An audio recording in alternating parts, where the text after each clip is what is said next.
Bonjour à tous, bienvenue pour ce webinaire sur le nouveau règlement sur les machines, avec aujourd'hui une session spéciale machine mobile autonome. Alors, pour ce webinaire, comment cela va-t-il se dérouler? Donc, pendant une trentaine de minutes, je vais vous faire une présentation sur le sujet. Et ensuite, on laissera une vingtaine de minutes place à des questions-réponses. Alors, si vous souhaitez poser des questions, vous l'avez constaté, vous avez tous eu un micro qui est coupé, étant donné qu'il y a beaucoup de participants. Vous pouvez poser vos questions via le chat ou via la section Q&R que vous retrouvez en bas à droite dans les menus étendus. Alors, pour aujourd'hui, l'agenda, on va voir différentes questions. Donc tout d'abord, qu'est-ce que la directive machine? Pourquoi est-ce qu'elle a changé vers un règlement machine? On verra quelques dates clés, puis nous rentrerons plus dans le détail du règlement machine avec quel est le champ d'application, les changements fondamentaux, puisque l'objectif aujourd'hui n'est pas de voir le règlement dans son intégralité, mais uniquement les modifications par rapport à la directive machine. Et on viendra rentrer plus dans les détails sur quelles sont les exigences spécifiques aux machines autonomes mobiles, qu'est-ce que c'est qu'une machine autonome mobile, puis les nouvelles exigences associées aux nouvelles technologies, et pour finir, un point sur le cas de la modification d'une machine par un exploitant. Quelles sont les obligations pour cet exploitant? Alors avant de commencer sur le vif du sujet, petite présentation très rapide de SICK. Nous sommes l'une des entreprises leaders sur le marché et nous développons des solutions de capteurs pour l'ensemble des clients du monde entier, avec plus de 50 filiales à travers le monde. Nous avons un chiffre d'affaires d'environ 2,2 milliards d'euros en 2022 pour à peu près 12 000 employés. Qu'est-ce que nous développons? Nous développons des capteurs de détection, d'identification, des capteurs de sécurité, tels que vous nous connaissez certainement par ce biais-là, puisque vous êtes présents aujourd'hui. Mais on va développer aussi bien des capteurs qui permettront de faire de l'identification, lecture de code barre, data matrix, RFID, des capteurs de mesure pour pouvoir percevoir les environnements, notamment sur les machines autonomes mobiles qu'on verra aujourd'hui, des dispositifs d'intégration, du edge computing notamment, et enfin une dernière branche qui est plus sur la partie process, qui va permettre de faire tout ce qui est contrôle et débit de gaz et d'émissions de gaz. Alors, pour entrer dans le vif du sujet, la directive machine 2006-42/CE, donc qui existe depuis 2006, elle avait pour objectif de fixer les exigences essentielles de santé et de sécurité relatives à la conception et à la construction des machines afin d'améliorer la sécurité des machines mises sur le marché. L'objectif de ces directives machines-là étant d'harmoniser justement ces exigences sur l'ensemble du territoire de l'Union européenne. Alors, qu'est-ce qu'une machine? Alors, c'est la définition écourtée, je vous épargne certains morceaux, mais qu'on parle bien des mêmes choses. Il s'agit d'un ensemble équipé ou destiné à être équipé d'un système d'entraînement autre que la force humaine ou animale, donc c'est-à-dire qu'on va avoir un moteur, on va avoir des systèmes pneumatiques, hydrauliques, qui sont composés de pièces ou d'organes liés entre eux, dont au moins un est mobile et qui sont réunis de façon solidaire en vue d'une application définie. L'ensemble des points de cette définition-là sont importants. On est sur une machine à partir du moment où j'ai une application définie, c'est-à-dire qu'elle est destinée à réaliser quelque chose de précis. On fera la différence notamment par rapport aux quasi-machines, qu'on verra un petit peu plus loin. Alors, cette directive machine 2006-42/CE, qui est toujours en application, basculera vers le règlement 2023-1230. Alors, petite différence entre une directive et le règlement, les deux sont des actes législatifs. Par contre, une directive machine, elle instaure uniquement des obligations de résultat et elle laissait les États membres libres quant aux moyens d'y parvenir. Ce qui voulait dire que chacun des États membres faisait une transposition de ce texte-là dans leur texte de loi. En France, c'est dans le Code du travail qu'on retrouve la directive machine transposée. L'inconvénient de cette transposition-là est qu'il y a des délais qui sont fixés lors de l'adoption du texte, mais qui vont ralentir justement le process général. C'est pour ça qu'on est passé sur un règlement, tout d'abord pour appliquer de manière homogène, automatique et uniforme dans tous les États membres de l'Union européenne. Donc ça, c'est le premier objectif d'harmonisation, on reste toujours dans cette logique-là. Et la deuxième chose, c'est qu'avec le règlement, il n'y a pas de transposition. Donc, ce qui veut dire que la mise en application de ces textes-là, entre le moment où les acteurs des États membres se sont mis d'accord et le moment de la mise en application est plus court et mieux maîtrisé, ce qui permettra des évolutions plus régulières de ces textes-là. Alors, ils sont obligatoires dans tous les éléments, dans tous les pays de l'Union européenne. Donc là, on est toujours dans l'objectif d'harmonisation. Pourquoi aussi un changement? C'est pas uniquement un changement de dispositif législatif, mais aussi par rapport à des changements de mœurs qu'on peut avoir. Il y a de plus en plus de machines qui sont avancées, qui sont moins dépendantes des opérateurs et qui ont été introduites sur le marché. Ces nouveaux modes de fonctionnement pour les machines vont intégrer du coup des nouvelles technologies qui soulèvent de nouvelles questions en matière de sécurité. On retrouvera notamment l'intelligence artificielle, l'Internet des objets, la robotique, la cybersécurité et d'autres sujets, j'en passe. Il fallait clarifier clairement le champ d'application du règlement lié à ces nouvelles technologies-là. Et puis, l'Union européenne avait aussi pour objectif de réduire le coût pour les industries, puisque le tissu des entreprises au niveau des fabricants de machines, notamment au niveau de l'Europe, sont principalement des PME et il fallait réduire la charge administrative qu'ils avaient. Et pour ça, ils ont notamment adopté tout un tas de numérisation des documents associés à la sécurité, comme les instructions d'utilisation ou les déclarations de conformité UE.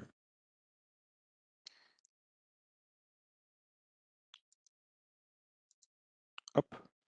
Donc, passons aux dates clés pour qu'on soit clair sur quand est-ce que la mise en application du règlement aura lieu. Elle aura lieu le 20 janvier 2027, puisqu'il y a eu un rectificatif au 29 juin 2023 qui a repoussé un petit peu certaines dates d'application. Ce qui veut dire que d'ici le 20 janvier 2027, c'est toujours la directive machine qui est en application. Le texte du règlement, lui, a été publié le 29 juin et pendant la période transitoire de 42 mois, il ne faut pas et il n'y a pas d'application du règlement machine par anticipation. Donc ce qu'on va voir aujourd'hui rentrera en vigueur uniquement à partir du 20 janvier 2027. D'ici là, les machines seront toujours mises sur le marché à partir de la directive 2006-42-CE. Alors rentrons plus dans le détail du nouveau règlement. La première chose, je vous disais, il y a un champ d'application qui a légèrement évolué. Si on reprend les éléments de base, à savoir la machine, la définition elle est similaire à celle qu'on a retrouvée dans la directive machine 2006-42-CE actuelle. Il y a eu un ajout particulier, c'est le fait qu'on considérera également comme machine une machine à laquelle il manque uniquement le téléchargement du logiciel destiné à l'application spécifique prévue par le fabricant. Donc c'est vraiment pour une machine où simplement il peut y avoir sa vente qui est généralisée et puis on a un programme un peu spécifique pour un client, ce sera quand même considéré comme une machine avant qu'on ait mis le logiciel dedans. On retrouvera également les produits connexes, on retrouve les équipements interchangeables, les composants de sécurité, tout un tas d'accessoires qui sont liés au levage et à la manutention des machines, mais aussi les dispositifs amovibles de transmission mécanique. Ici, on est vraiment dans le même contexte et dans les mêmes définitions que la directive machine actuelle. Et enfin, sur les quasi-machines, pas de modification non plus, puisqu'il s'agit d'un ensemble qui constitue presque une machine, mais qui ne peut assurer à lui seul une application définie. On retrouve classiquement ici le robot vendu par un constructeur, sans effecteur, sans protection grillagée autour, sans convoyeur, etc. Il s'agit d'une quasi-machine. Au niveau du champ d'application, il y a eu quelques spécifications. Alors, je ne rentre pas dans le détail de tout le champ d'application, mais simplement là où il y a eu des modifications. Donc, le règlement ne s'applique pas aux composants de sécurité, donc c'était déjà le cas dans la directive machine, à partir du moment où ceux-ci sont destinés à être utilisés comme pièces de rechange fournies par le fabricant de la machine d'origine. Et ce qui a été rajouté, c'est du produit connexe ou de la quasi-machine. On retrouvera également que le règlement ne s'applique pas aux machines et produits connexes spécialement conçus pour une utilisation dans une installation nucléaire et dont la conformité au présent règlement, donc le nouveau règlement, peut compromettre la sûreté nucléaire de cette installation-là. Donc, il est toujours important dans l'évaluation des risques de vérifier est-ce que la mise en place d'une mesure ne générera pas un risque plus important. On prend un avion qui ne sera pas dépendant de la directive machine, mais si il y a un risque qui est lié à la motorisation et que vous coupez le moteur, ça peut générer des risques plus importants que de continuer à fonctionner avec un seul des deux moteurs, par exemple.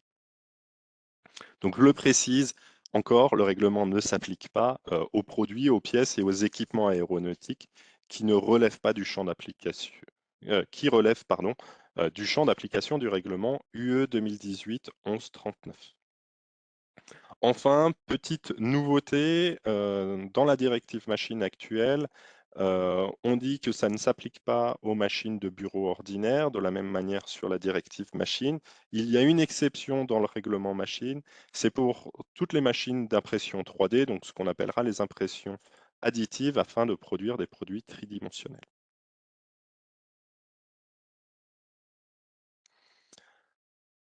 Le règlement machine fait intervenir de nouveaux opérateurs économiques. On retrouvera donc ce qui existait déjà dans la directive machine, le fabricant, qui lui fabrique ses machines, ses produits. Alors, au sens large, les produits dans la directive et dans le règlement, on entend machine, quasi-machine et produits connexes. Et il les commercialise en son nom. Il les fabrique et il les met en service. Aussi, ça peut être un utilisateur final qui fabrique ses propres machines et qui les met en service pour son propre usage. On va retrouver le mandataire, donc c'est quelqu'un qui est établi dans l'Union européenne et qui a reçu par écrit, et ça c'est important, un mandat qui définit une mission claire sur quelles sont les tâches qui lui sont déléguées, à savoir que le mandataire ne pourra pas avoir la responsabilité de la déclaration UE de conformité. On viendra y différencier maintenant deux nouveaux opérateurs économiques, à savoir l'importateur, c'est quelqu'un qui est établi dans l'Union européenne et qui met sur le marché de l'Union européenne un produit venant d'un pays hors de l'Union européenne. Et enfin, il y aura le distributeur, c'est quelqu'un qui fait partie de la chaîne d'approvisionnement, qui vendra le produit, mais qui n'est autre quelqu'un d'autre que le fabricant ou un importateur, et il met un produit à disposition sur le marché.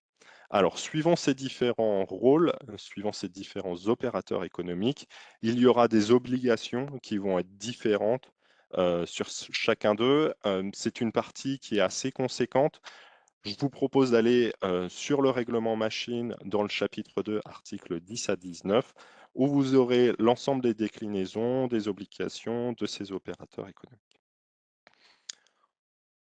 Aujourd'hui, l'objectif étant de voir uniquement des changements fondamentaux, des changements majeurs, j'ai axé ceci sur 4 notions aujourd'hui.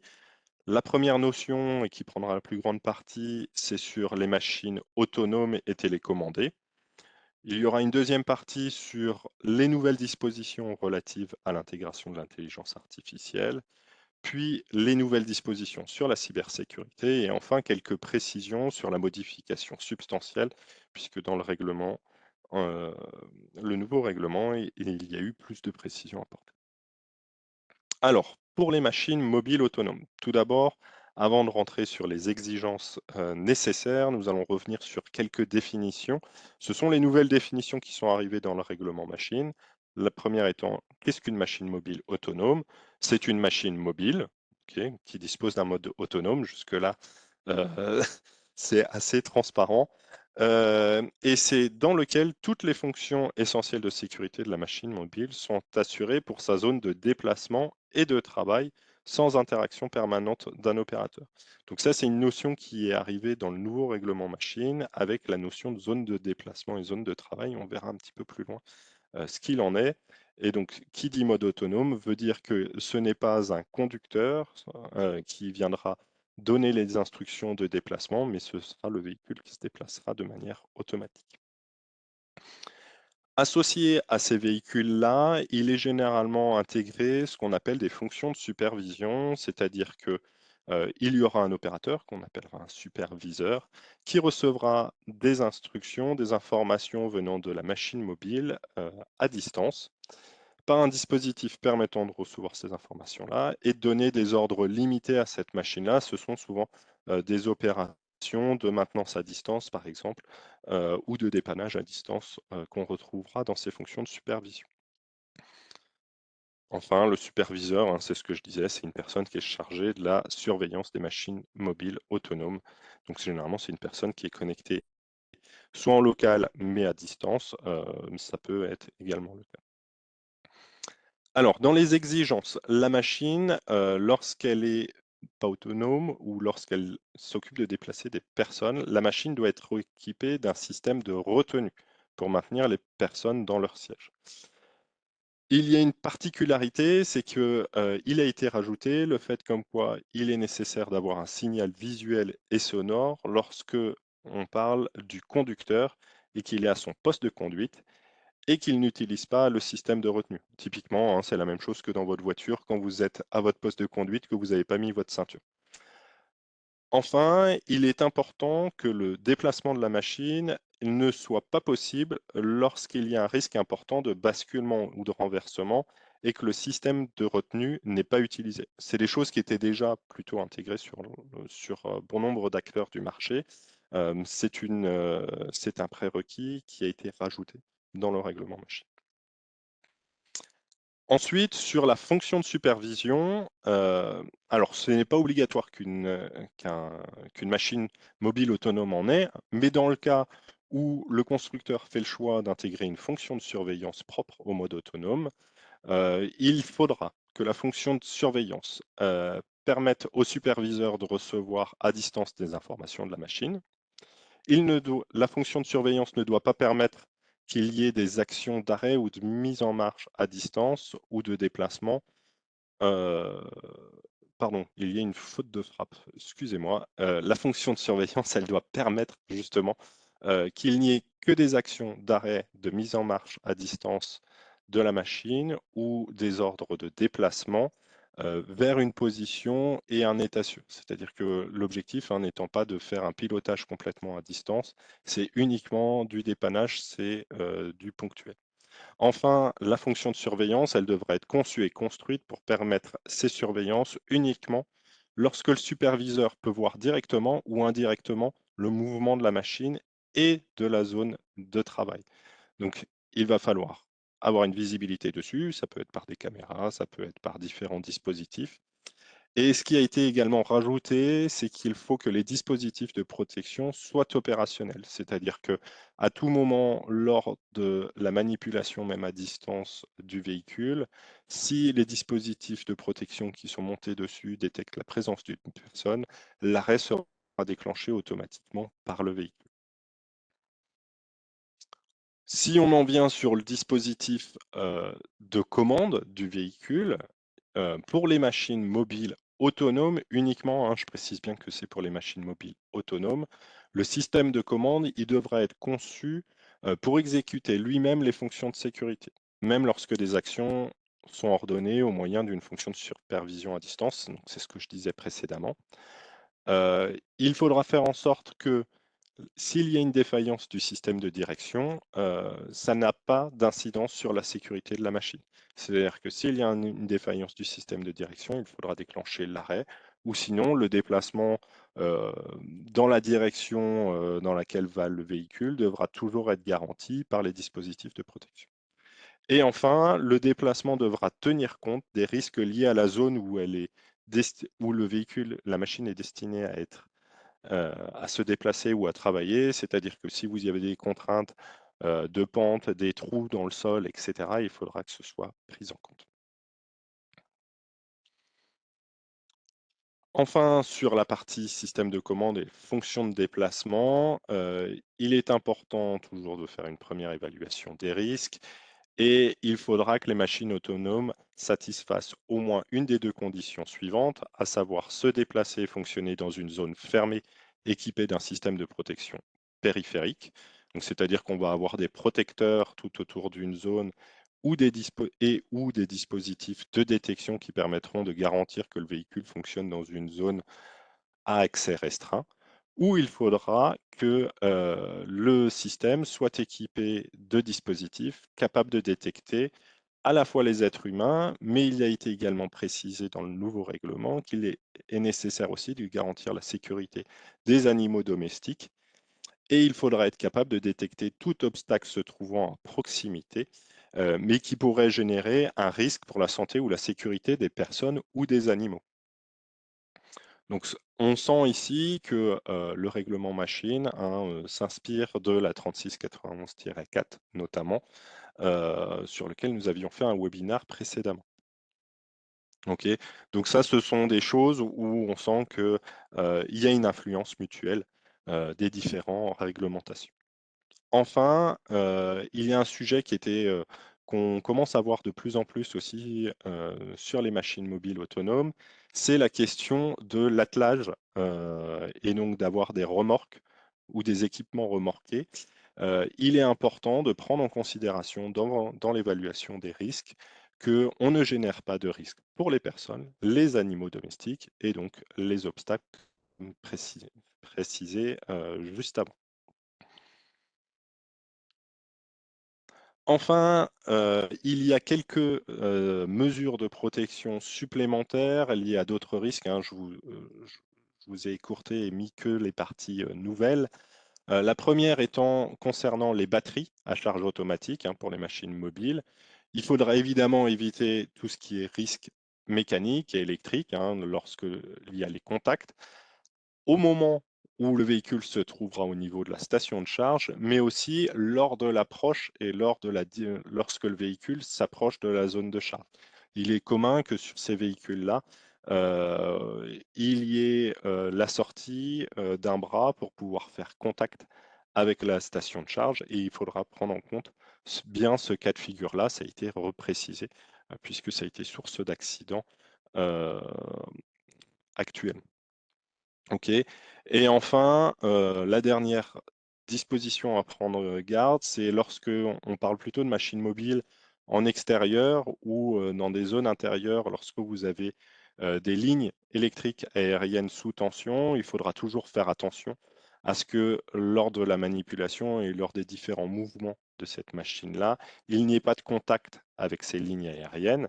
Si le contact il ne peut pas être évité parce que lié à la mécanique du véhicule, lié aux hauteurs potentielles à laquelle se trouvent ces lignes-là, il faudra prévenir tous les dangers de nature électrique, donc en allant utiliser des dispositifs éventuellement d'isolation pour éviter qu'il y ait une mise en danger des personnes.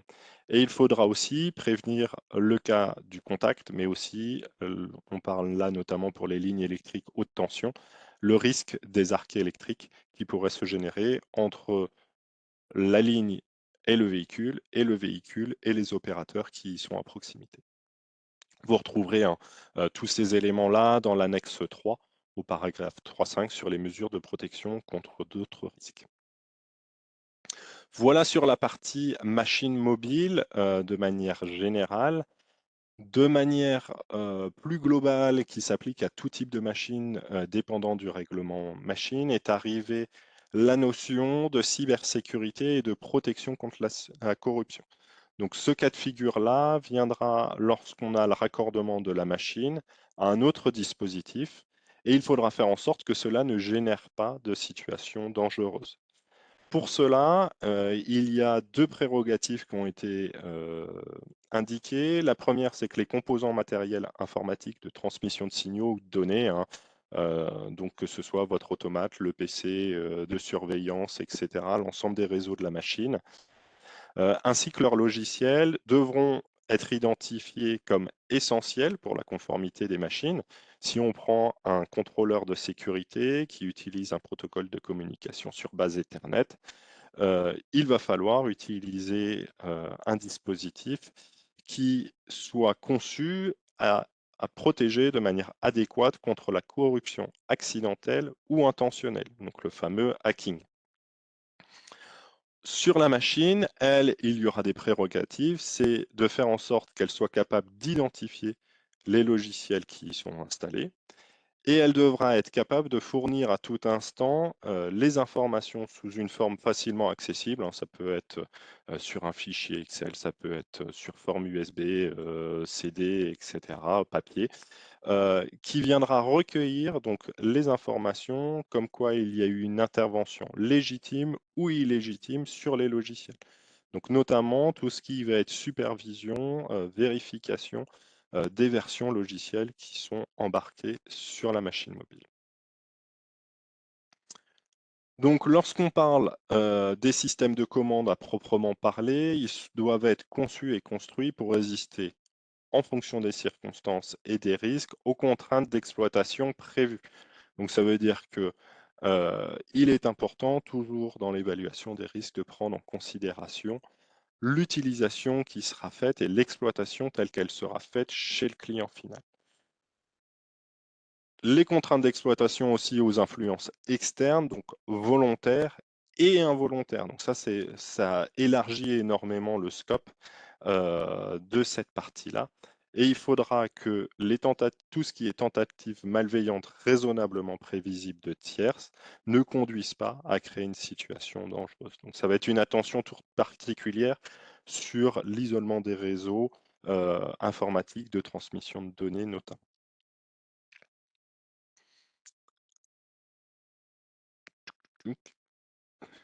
J'ai perdu le fil, excusez-moi.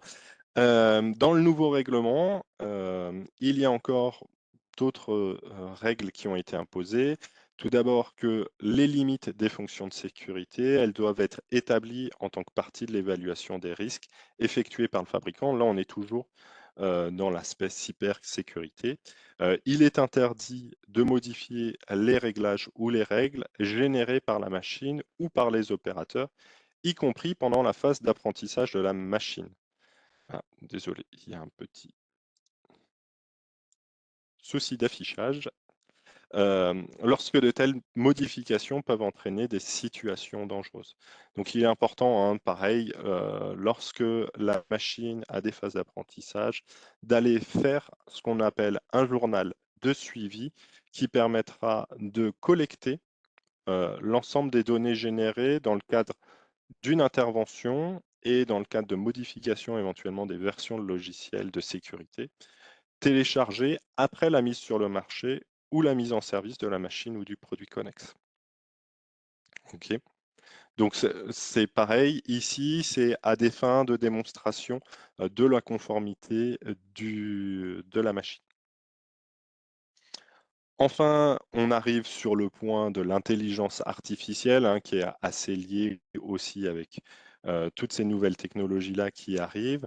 Les systèmes de commande des machines au comportement totalement ou partiellement auto-évolutif, hein. Donc là, on entend vraiment les machines qui ont une intelligence artificielle embarquée, qui sont conçues pour fonctionner avec différents niveaux d'autonomie, sont conçues et construites de manière à ne pas amener la machine ou le produit connexe, hein, à exécuter des actions au-delà de leur espace défini de travail et de mouvement.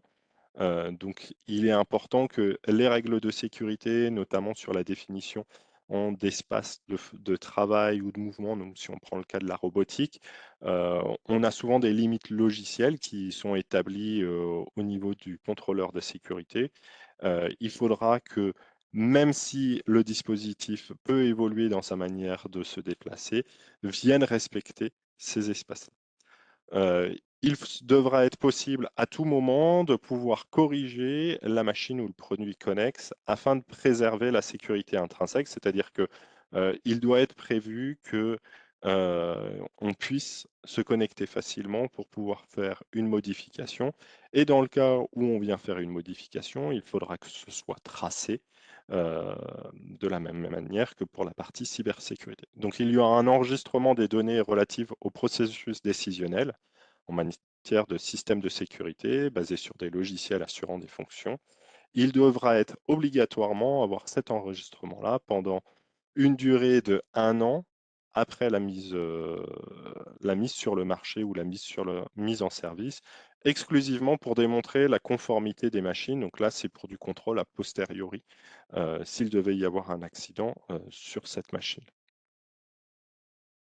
Enfin, sujet un peu plus léger, le sujet de la numérisation de la documentation. Actuellement, lié à la directive Machine 2006/42/CE, il est obligatoire de fournir un certain nombre de documents de manière papier qui restent écrits. L'Union européenne a évolué avec le règlement Machine 2023/1230 avec la possibilité pour la notice d'instruction et la notice d'assemblage, donc notice d'instruction pour les machines, notice d'assemblage pour les châssis machines, de fournir sur la machine directement un code permettant d'accéder directement à la notice d'instruction. Donc on trouvera notamment les codes data matrix qui sont clairement utilisés. Et lorsque ce n'est pas possible, parce que la machine est trop petite ou parce que techniquement ce n'est pas faisable, il sera possible dans ces cas-là d'aller indiquer les moyens pour aller télécharger la notice d'instruction ou la notice d'assemblage directement sur l'emballage ou les documents qui seraient associés et qui seraient transmis avec la machine. Ces documents-là devront, bien que numériques, être imprimables par le client final et les documentations devront être accessibles pendant toute la durée de vie prévue de la machine. Donc ça fait partie des limites lors de l'évaluation des risques. Vous définissez une durée de vie prévue et au moins 10 ans après la mise sur le marché. Donc même si une machine est mise sur le marché 6 mois et puis après vous passez sur une nouvelle machine, il faudra mettre à disposition du marché, toujours sur la manière numérique, pendant au moins 10 ans.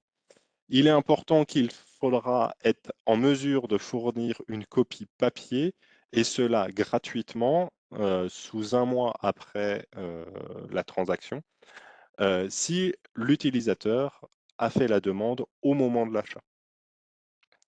Donc ça, ce sera pareil, des choses qui évoluent et qui viennent un peu plus éclaircir les obligations de chacun. Et enfin, lorsque vous avez développé une machine qui est destinée à des utilisateurs non professionnels, dans ces cas-là, il sera obligatoire d'avoir une copie papier des informations de sécurité pour la mise en service. Pour finir, la déclaration UE de conformité, de la même manière, on pourra la fournir de manière numérique. Dans ces cas-là, il faudra avoir sur la machine un code d'accès ou éventuellement sur la notice d'instruction. Et si vous ne souhaitez pas mettre un code d'accès Data Matrix parce que vous estimez que c'est plutôt complexe pour vos utilisateurs, il faudra au moins donner une adresse Internet pour y accéder. De la même manière, la déclaration UE de conformité numérique devra être accessible pendant toute la durée de vie prévue de la machine et au moins 10 ans après sa mise sur le marché.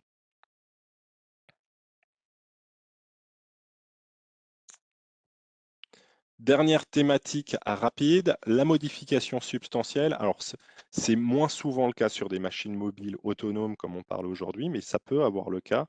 Il s'agit d'une modification d'une machine par des moyens physiques ou numériques après la mise sur le marché ou mise en service qui n'a pas été prévue ou planifiée par le fabricant et qui va affecter la sécurité de la machine en créant un nouveau danger ou en augmentant un risque existant. Clairement, cela signifie que on viendra considérer une modification substantielle suivant l'arborescence suivante, qui est-ce que j'ai eu une modification par une personne physique ou morale, c'est-à-dire un utilisateur professionnel?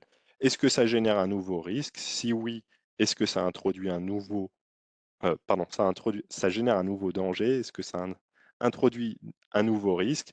Si on est toujours dans le oui, dans ces cas-là, est-ce que les mesures de réduction des risques existantes sont suffisantes? Si elles ne sont pas suffisantes, il faudra en rajouter de nouvelles, soit par l'ajout de protecteurs ou de dispositifs de protection. Et dans ces cas-là, est-ce que cela engendre une modification du système de contrôle de sécurité?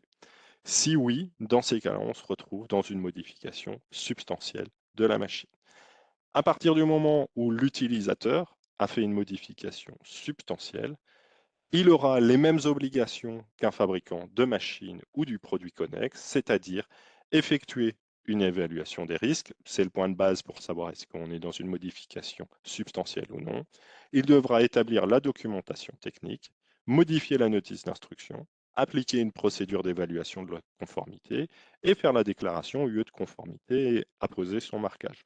Donc dans ces cas-là, c'est une modification qui sera appliquée et toute cette démarche-là sera appliquée pour l'ensemble de la machine et elle devra respecter les exigences essentielles de santé et de sécurité du règlement, du nouveau règlement machine.